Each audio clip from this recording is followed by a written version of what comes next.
Hi, everyone, and welcome to today's webinar on securing your mobile applications, sponsored by Zimperium.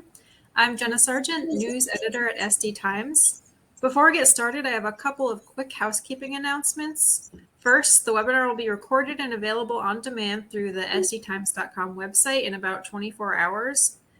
And if you have any questions about or during the presentation, you can submit them anytime using the chat. Now moving on to today's webinar. Our speakers today are Krishna Vishnubotla, VP of Product Strategy at Zimperium, Adam Wasatowski, Principal Data Architect at Zimperium, and Andrew Snyder, Senior Director of Sales at Zimperium. In this webinar, they'll discuss the top threats to mobile applications, approaches to secure mobile applications, and the most critical security measures to put in place. Now, to get things started, I'll turn it over to you, Krishna. Thanks, Jenna.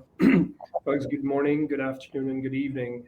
I feel like mobile applications and mobile devices don't need any introduction, right?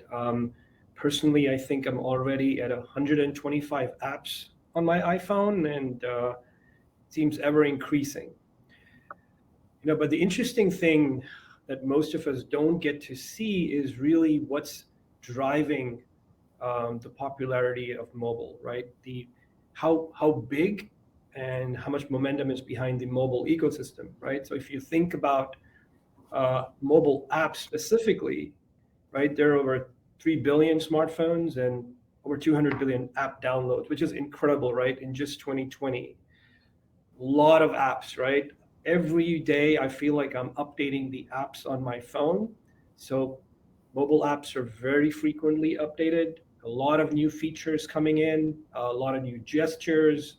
I think app developers are starting to use more features on the phone to make it cooler, more interactive, and to give us an immersive experience with our mobile apps, right? Also, if you look at the number of developers, right, I think the last stat that I saw, there are about 26 million developers worldwide, and 4 million of them are just in the United States.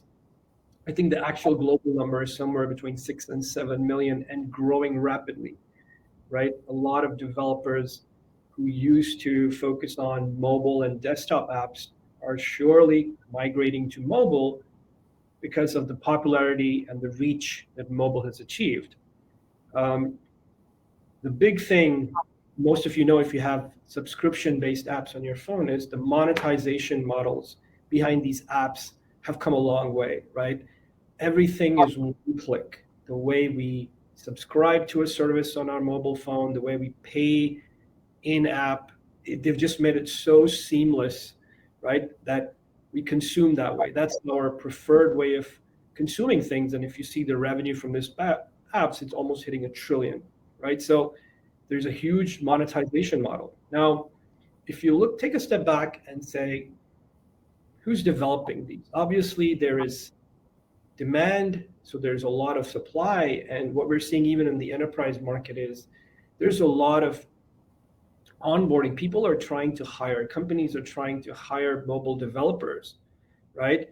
But at the same time, they recognize the need. Mobile apps have their own security concerns, so they're also trying to hire mobile app security experts. And this is just a stat on LinkedIn that we were looking at, is it's 1:3 a developer versus app security, which is incredible because enterprises are now starting to realize that building apps is great, right? We love them, but it comes with its own security risks that we can't really ignore any longer, right? So again, mobile popularity, huge ecosystem, massive monetization model, and we are starting to see a lot of developers come on board mobile development. So we went ahead and did some research over the last 12 months. We looked at 1 million applications, right? We scanned plenty of applications as part of our platform, and we looked at 1 million applications and said, well, we all know mobile apps are amazing, but where do we think are the big security gaps, right? And there were 4 that kind of stood out to us. One, as you can see on Android and iOS, right, runtime protection. These are where people are writing fantastic apps and building fantastic apps, but not necessarily securing their software, right? Which in today's world is considered IP. Data protection. I mean, think about it. All your favorite apps on your phone, they deliver a very personalized experience because they know you. And the only way to deliver that experience is they have to process our personal data. They have to know what I like, how I like to operate, what my consumption behavior is, but not always protecting and securing this data. Encryption. This is this is one of those things where people, enterprises, and even smaller mobile app development shops feel like if they use encryption, that automatically means security. But it's truly not true, and we'll get into this a little bit. We're seeing not using the greatest encryption algorithms. And then code protection, right?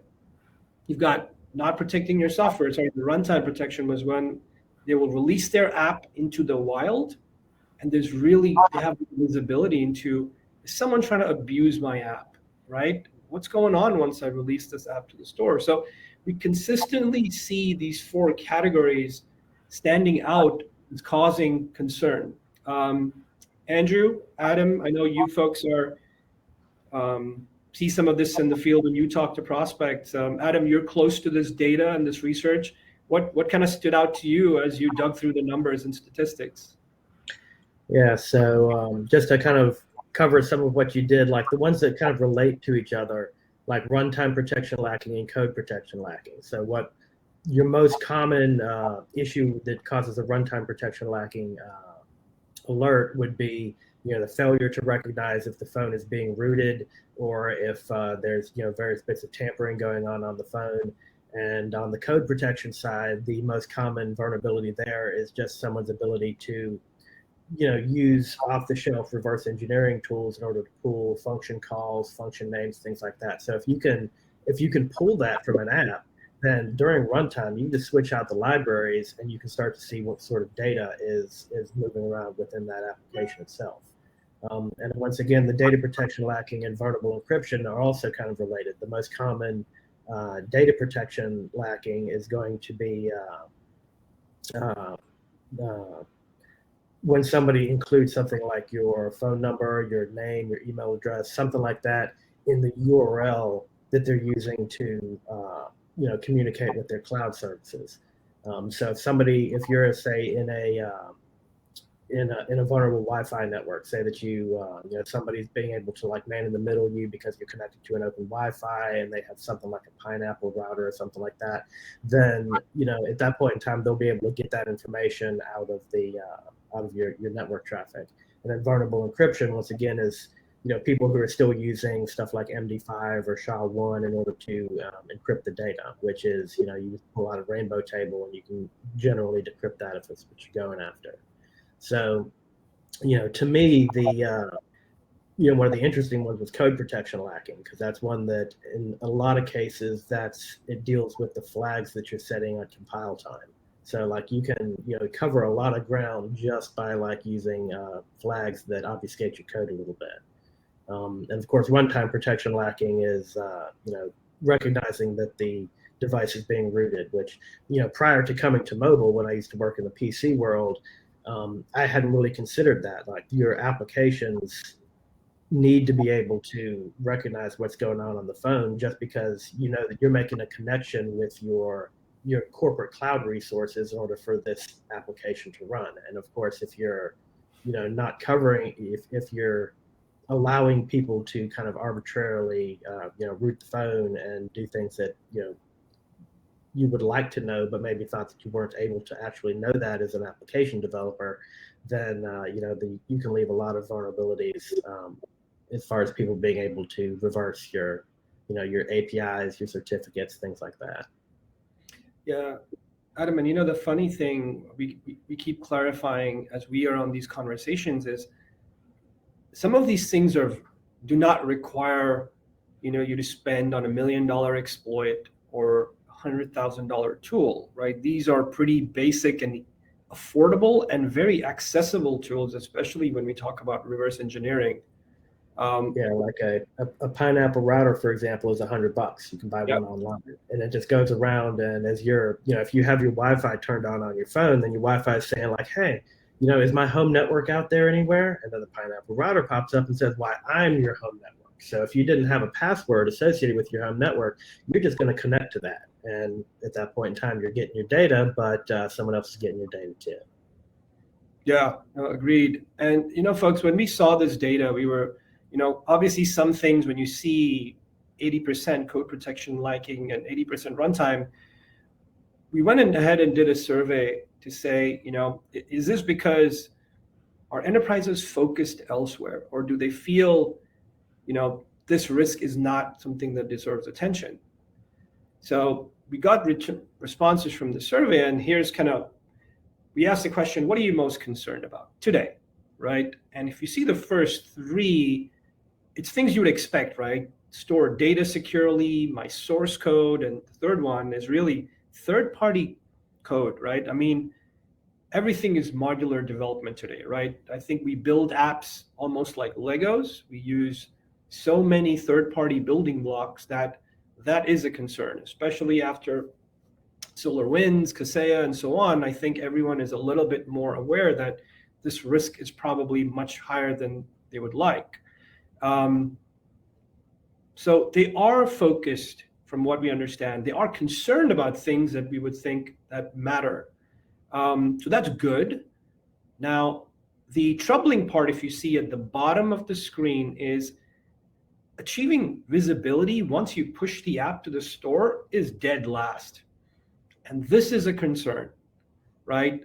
Because most folks, enterprises, developers, security personnel are actually quite focused on tooling, process, and people and skills during development, right? You always hear we have scanners, we are coaching people up, and a lot of emphasis in development. But what happens once you push the app to the store? Do you know if someone's trying to download, reverse engineer, tamper, abuse? Very few people have the visibility. And on top, it's really not a priority, right? Which we see as a troubling sign considering where this is going. Andrew, I know some of these, in this, there's some things that stand out to you. Anything that you would say on what we're seeing from the survey? Yeah, absolutely. Hi, everybody. I've been in the AppSec world for a number of years, and yeah, some of these are kind of the basics. And at least as an organization, we're always trying to raise the table stakes for sort of normal. And now here in 2022, we certainly think, well, yeah, a top concern should be ensuring secure data and that things can't be stolen. And there's a balance here where our customers, a lot of times, their developers don't want to be security experts, but they know they need to both hit their time frame and their targets, and yet they shouldn't leave themselves wide open to exploit. So there's this balance here, and that's one of the places that we sit. But Christian, you make a good point that a lot of effort is put in the CI/CD timeframe, in the secure application development lifecycle, getting something to release, ticking the box, and as I put it, sort of throwing it out into the universe. The real challenge, the actual business value, a lot of times is that bottom one of, well, what then, right? Right then, many developers or many companies are in react mode where, well, I guess we're fine unless we're exploited, or I guess we're fine unless we get tickets or we get reported or something bad happens. And certainly the technology exists where you can have self-aware apps that can react to attack and or respond to some system to give awareness to that business. Now, talking a little bit about something that Adam just said when we did the scan of 1 million apps, and obviously those 1 million apps, some are really high value banking apps and some are free games. And so there's a scale of cares that different companies have. And so some of them are like, we don't care if you get broken. We just want to be out there and have lots of customers or make a game. Some companies care a lot and are willing to learn more about how they can have an effective security posture for their app on a device, things like that. And at least in terms of best practices, some of what we're going to talk about in the next couple slides are, what kind of is the current state of play? What should you be asking your security vendors? What assumptions should you be making about your app once it's released? And all of this stuff is important. It tends to be differently important for different companies. But that's what makes an interesting conversation. You say, well, what matters to you? And maybe there's solutions to help solve that problem. So, Krishna, I know this is kind of a deep topic and we've got a lot of opinions on it, but yeah, it's really great to see this data. Yeah. And Andrew, you're absolutely right, folks. And the other part of the survey that we did is we fully recognize that enterprises understand the risks, right? Priority is different, like Andrew said, depending on how these risks affect your business model, but they are aware, right? And then we wanted to ask them the question, if you are aware and we're concerned about the right things, then why haven't everybody done something about it, or to the extent that you would think they would? And this is what came back from the survey. And not fully surprising, to be honest, right? Look at some of the biggest concerns of what they're seeing out there. User experience suffers. And we know in mobile, this is a big no-no, right? Everything in the mobile platform is all about convenience and user experience or immersive experience. So it's always going to be user experience first, right? I know we hate it, but that's how it is. Slows down our development. This is interesting to us because when we had some conversations, we were like, the entire market, if you see some of the most security markets are always advertised as, oh, we help you go faster. But what some of the enterprises are seeing is it helps us go faster, but some of these things take too long, right? It takes too long to embed security. The scans take too long and are slowing down development, right? Most companies we deal with are in some stage of their DevSecOps maturity, right? So there's a lot of workflow automation, CI/CD, and they are trying to integrate a lot of tools via APIs and scanners and free scanners and paid scanners and so on. But the time it takes for these tools to do what they do sometimes takes too long, right? So that's another practical concern they've expressed. Significantly increases app size, right? In app security, this is almost the first question we get, right? Being in this space is, are you going to bloat my app, right?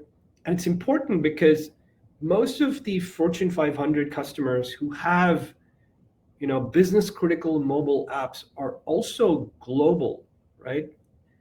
Work in multiple companies where you don't always have the luxury of 5G, 4G, 4 LTE. Sometimes it's 3G, sometimes it's 2G. So they want their app to be easy to download no matter where you are because there's a market they're trying to penetrate, right? So app size becomes a concern. And then difficult to use, right? This, I think, if you're development, trying to instrument your code, put in a library and all that, you want it to be as plug and play or some form of a UI driven as possible. So we absolutely understand these challenges. And this is something we talk to our customers all the time, right? So it makes sense as to why we are in the state that we see. On this slide, the answer to those questions is, well, yes, on all of these. But it also, I like to use the word can.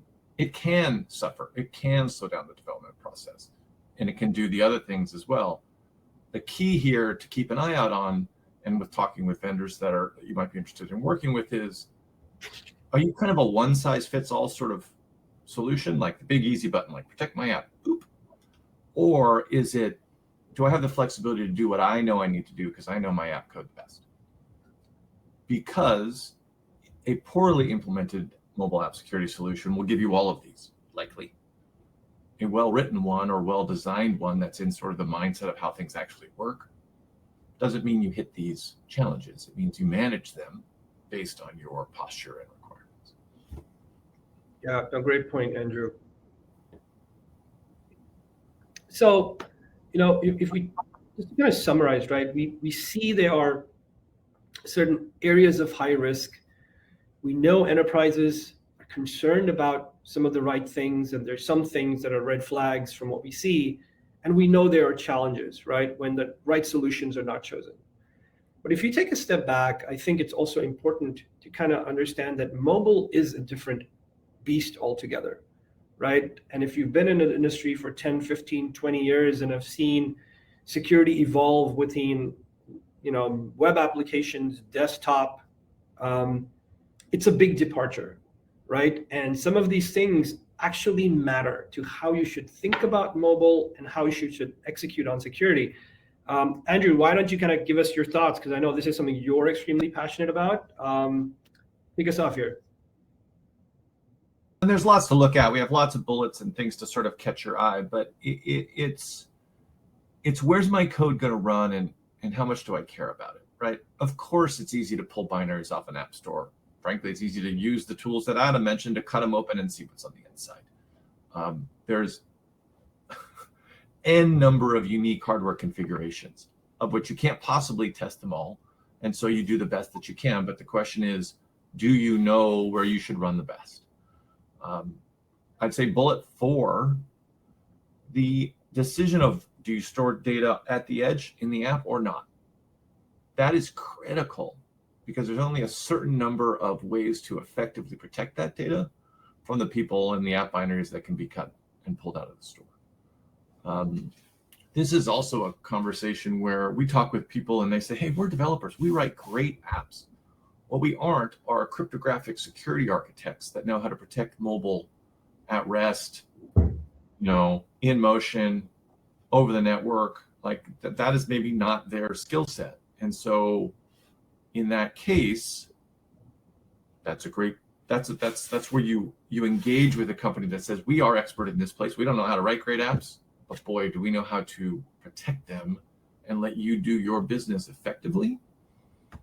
I'll also say this last one is important too. So some of this is a mindset. Again, we're a vendor in the space of securing application security, but also, I have an iPhone. Oh yeah, it's a safe environment. Apple does a good job with iOS and with the hardware security that we have. However, if you take a look at the data, there are exploits, there are 0 days, there are things that you can't assume the devices and the apps are safe if you just follow the normal path. And so you need to have a specific thought about, are we appropriately covered and how do we cover our risk? And so, we can talk through some of that, and certainly that's something that I do all day. But it's making sure that everyone is as aware as possible of what they should be aware of so that their app is safe when it's released out into the world, into their customers. Yeah, no, I agree, Andrew. The other thing, and we see this in a lot of enterprises, because mobile is different and, there is a gap in expertise, skill set, they are trying, no matter how many AppSec, personnel you hire, they're not going to be able to support all development projects, right? Because it's probably 1:10, the ratio of an AppSec person trying to support a developer. So they are trying to scale. They're trying to build security champions even within development because so many nuances. And you can't know it all if you're a developer, and you can't do it all if you're an AppSec person, right? So enterprises are trying to understand this and figure out how to scale the security skill set and security mindset because of this. And great point, Andrew. So, mobile is different, but then the big part we wanted to talk about was, 5 best practices. But rather than talking about tools and what to do, what we thought we would do is we will talk about some fundamental beliefs that we're seeing sometimes become crippling for security. We talked to a lot of enterprises. Majority of them are large to mid-size. And just when we asked them about their approach or what is security to their company? Is it really a business enabler, or are you checking the box, right? We hear a lot of things that we feel if you were able to rethink some of these beliefs, you would make different decisions and choose different investments that would benefit your business. So we thought we'd hit on the 5 that we very commonly hear and we try to help with. Andrew, why don't you kick us off with your favorite one? Well, the one on the top with the line under it is really what it all boils down to. We make a series of assumptions in the tools that we build and the customers that we work with. And we assume the hacker has full control, has your device, has your app, rooted the device, is actively trying to exploit your application.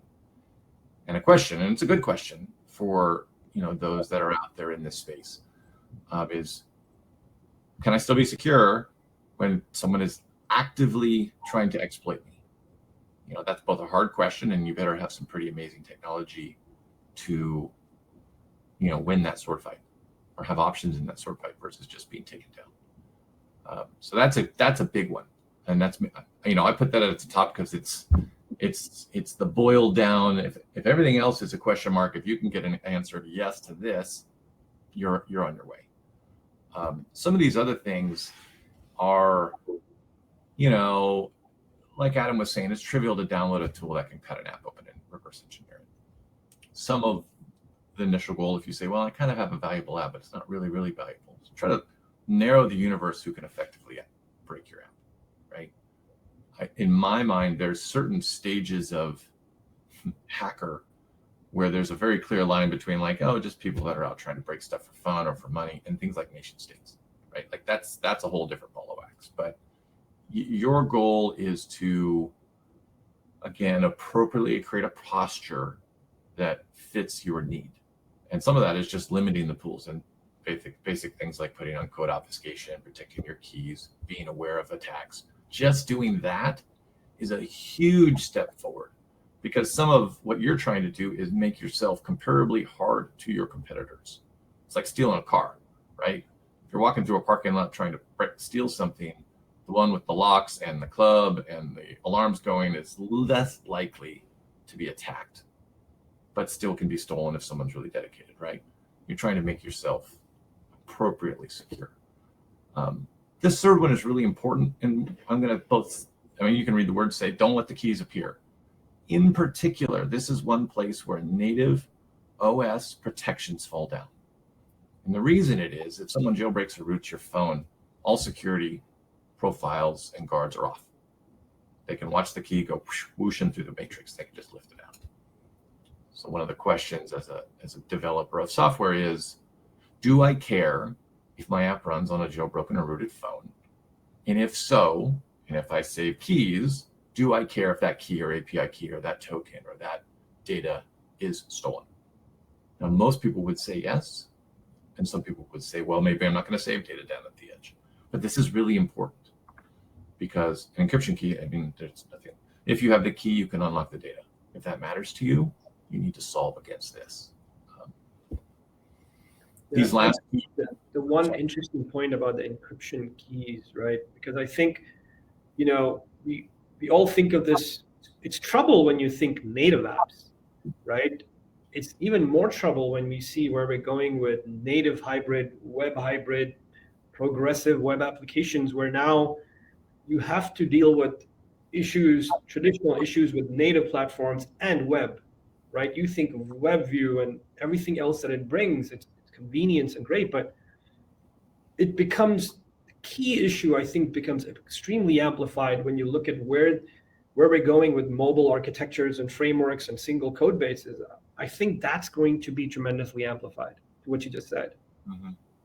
Well, and it's also having the right job, meaning from an application programming perspective, you want to use the right ingredients. I'm kind of a metaphor guy, but you know, you've got to build with the right stuff so that you get the result that you want.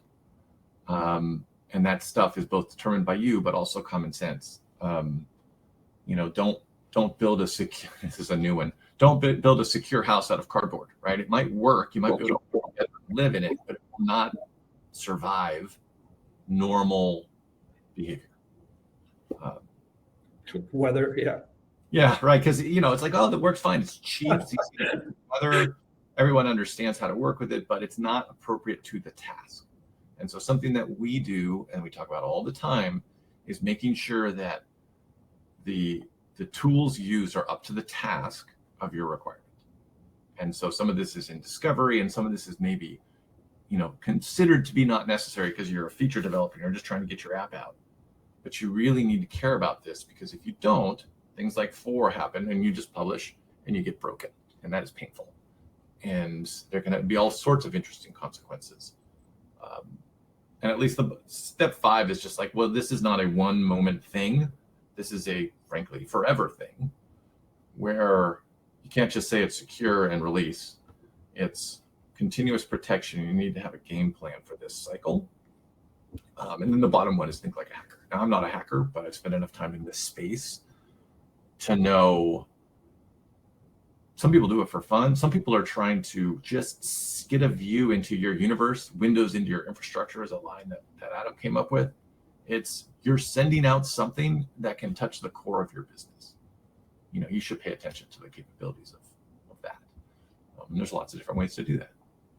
Number 4, I know it kind of sounds like, oh, of course we not. But I'll tell you, favorite thing I hear, all of us in this industry have friends who are architects, governance, leadership positions, and I'm like, do you not know that you have certain issues in your apps because you use scanners? And the big thing they've told me is, yes, we do, but you know what most people do? They go and get exceptions. And enterprises are willing to give out exceptions for things you should not give out an exception for because they're trying to get to market. Mm-hmm. Right? So it's a little bit of a process, but it happens, right? We see this all the time, but I think this is where I think, like Andrew was saying, when you use the right tool and if it's able to articulate why this matters to your business and it's just not a technical detail, I think that would help change that culture as well. Let's see, moving on. So I think Andrew's kind of made, a great point that, you have to start early, but also pick a tool that will fit where you're trying to get to. Right. And there is, when we look at the scope of the problem here, right, there is things you have to address in development. There is visibility and protection you need once the app is released to the store, right? Because it probably runs on millions of endpoints, on millions of configurations. You want to know that it's running securely and not compromising. So as you're making these investments in mobile app security, we thought we'll give you a couple of things you need to ask while you're doing your due diligence, right? I'll start with the first one, and I'll let Adam and Andrew kind of chime in on some of these. This one is really about runtime visibility, right? Which is kind of what we were saying when you did the survey. Is it's baffling to us that a lot of people are not, it's not a top priority at this point in time, right? You've built an app, you've run it through a scanner, you've checked some boxes, but the real test is really when you push the app out into the real world, right? There is folks who can download, inspect, repackage, redeploy, abuse, so many things that you have to know. You have to have some telemetry around what's going on once I push the app to the store, right? Is someone trying to abuse it and in turn going to breach my systems? The tool has to give you some sense of visibility. So always ask that question. Adam, I don't know if there's a favorite question you have here. Maybe you want to pick one and kind of talk about what you feel. Let's see. I mean, the first one's obviously a good one because that's, prior to really coming and working in mobile, that wasn't really something that I would have thought of as a capability that is easy, relatively easy to get. Having the application be aware of the device and report back or even make changes. If somebody's trying to switch out some of your libraries during runtime, recognize it, crash, don't work anymore. Yep. So there's you need to have that flexibility and know that those options are available, with the right tools. I think that and something to keep in mind is when you do put out an app out there, it's going to reflect on your company if it gets compromised. Yeah. So there's I guess a recent thing is some of the protests in Canada, and that there was an app that was associated with collecting some of the money for that, and within that app hit the headlines the next day. Somebody had already breached that app. They were using S3 buckets with no password, so there's all the data right up there in the cloud. It had been that way for years, and just nobody had really noticed because it wasn't they weren't in the middle of a kind of a global event where people actually paid attention to their app. But the people who will pay attention to your app are if you're pulled up into the news cycle, people will pay attention. But also if it's something that deals with like financial situations or documents, images, there's a lot of places where random hacker is going to attempt to see what I can do with this, and try to breach some of that cloud infrastructure that your app is. It has the APIs, it has the certificates. They're on some level they're compiled into that binary, and if you know what to do, you can pull those out of there, and then you've got certificates and APIs, and you can go write a brand new app or a brand new way to interface with that. And it's important to make sure that's obfuscated, but also if it's someone's messing with your app, let the app do something about it. Mm-hmm. Yeah, I agree. Go ahead, Andrew. So, yeah, I mean, a lot of this is about awareness. There's a certain amount of probably appropriate, or in the past it was just ignorance. I couldn't know this information. Well, now we can. The top bullet links to the second bullet, because normal is, hey, if I'm being attacked, I either find out or I get hacked or there's some awareness. Normally, what that means is you punch out a new build that blocks the exploit in some way, right? Which, as Krishna's point earlier, sometimes it's difficult to get new binaries out to the edge at scale to solve the problem. So you have sort of you have a gap between awareness of problem, fix of problem, and remediation of problem, and then there's a long tail forever. One of the nice things about bullet 2 is, if I could, again, you have to sort of chicken and the egg, you have to imagine this circumstance ahead of time. But if part of your security posture was, man, it would be great if I could change the security posture of my app and not have to push a new binary, that would be a really powerful business tool. And so in my previous example, if you said, well, hey, does my tool know I'm being attacked? The answer is yes. And if you've implemented appropriate procedures, which is something that Zimperium does, you can, over the air, without a binary update, change the security posture and remediate the problem, which is amazing and fantastic. Like, hey, look at the modern world that we live in, that we can do that. And so that's where some of these, what to keep in mind. What are the best practices? I used to call this the what's the worst that could happen game, which is, if it all falls apart, what's the worst that can happen? And could we even imagine some options that we might have? Because either you're going to have no options and you just are scrambling with your hair on fire, or you've at least said, well, we anticipated these, and these are our options, and here's how we move forward. I'd also say, I like this bullet 4. Do I need network connectivity for security? And the reason I like that is a lot of security awareness is signature based, or someone has found a snippet of a particular kind of exploit, and some engine looks for that snippet or shape, and then they react. We don't do that. And oftentimes you need to touch a network to get the latest signature so that you're up to kind of the old virus scanning model. We don't do that. All of our stuff is on device. So there's a awareness engine that doesn't need to have network connectivity for your app to still be self-defending. Imagine in sort of a protected box with no network access, and that's where they're trying to break you. You still continue to be secure. And there's lots of details that we could talk on each of these, but Christian, I'm not sure. Do we have another slide, or is this the last one? Just the last one. So I'll just touch on this one, and we'll go to the next one. But the slowing down your development, right? And we reiterate this quite a bit to folks we talk to is, we tend to go to the market and say we want the best technology, right? But then only later do we realize it's effective but not efficient, and then we don't use it. And scanners are a great example of this, right? There are scanners that will find a ton of things, but they'll take 8 hours to run. And developers are like, so I can't wait. Because it takes that long, I will not use it when I check in code, merge code, right? So it creates a practical problem when things can't keep up with your development velocity. Something very important to keep in mind is it might be effective, but then can it keep up? Will it fit into what you're trying to do and the pace you want to try to run? So making sure it's practical is really important.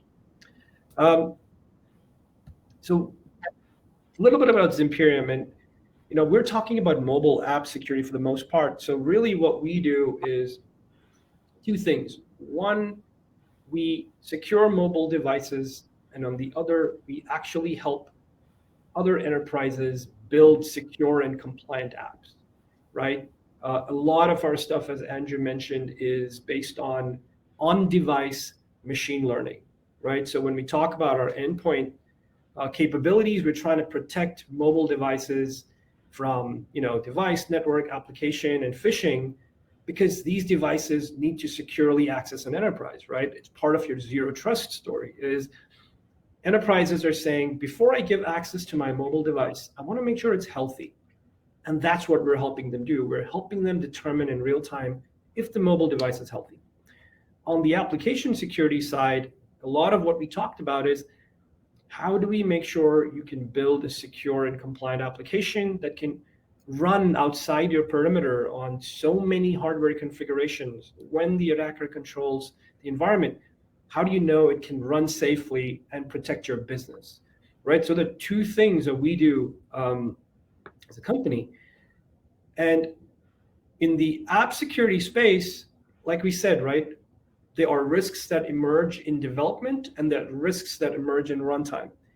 And we're trying to help enterprises address both of these, make them aware of them, and also put in appropriate protection, right? So that it does not hamper what the tool is, what your mobile app is essentially trying to do, right? So in essence, we're trying to get them to believe security is truly a business enabler when you choose the right investments. Andrew, any closing remarks? Talk through it. Obviously, we've got products that could be interesting for your environment. One of our goals as a business is not to just have a solution, it's really the solution, right? So there's a number of different pieces that interlock or can be, implemented individually. But this, again, comes back to the conversation. What is it that matters to you? And here's a variety of ways that you can likely make improvements in your mobile security. And, of course, we'd be happy to talk with you or folks that you work with if this is something that you wanted to pursue more. Absolutely. Sure. Folks, any questions? Jenna, I don't know if you see any questions in the chat, anything we can help answer? Yeah, so you talked a little bit about some of the mitigations that people could do. Do those impact things like user experience, development process, app size? Great question. Andrew, do you want to talk about the performance tuning of our? Well, and I'll even say mitigation from the customer perspective. So if I'm literally holding in my hand my phone and there's something bad and the app becomes aware, the developer can decide to either crash the app or present something to a user or instigate some sort of second level, like step-up authentication requiring, say, two-factor authentication to log in, right? So can you do things? Sorry, I think of it as like an if then. If everything's great, then you don't show anything. If everything isn't great, then you show something and give options to the users, or don't give options to users based on your security posture. And so you do have the ability to help keep your app functioning appropriately with the customer, as well as if you see something that is critical, you can just bring it down and say, I'm sorry, we're not able to run in this sort of environment. Yeah, and the other aspect I know is, all the security comes at a cost, right? And it's typically in size and performance. But as Andrew mentioned, there's no one size fits all. But our in-app protection allows you to tune for that, right? You can kind of choose what is that right balance between user experience, performance, and security for what you're trying to do within your app, the type of data, if it's streaming, it's one type of requirement. If it's more banking, then it might be a different type of requirement. But we allow you to turn the dial to what best fits your need.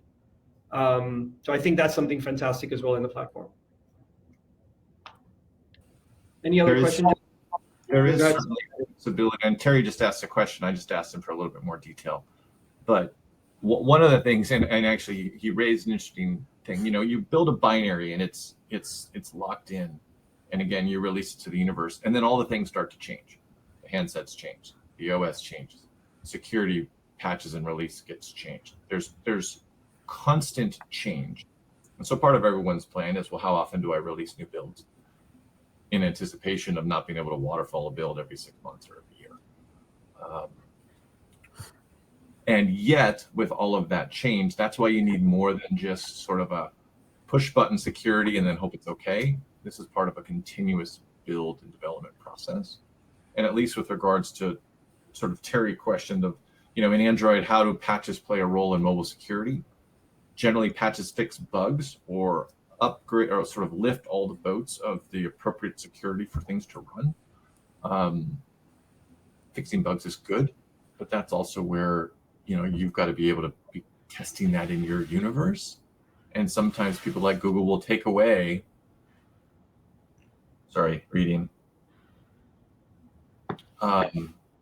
Google may take away certain ways to do certain things, and you'll need to have another way around. So let me see.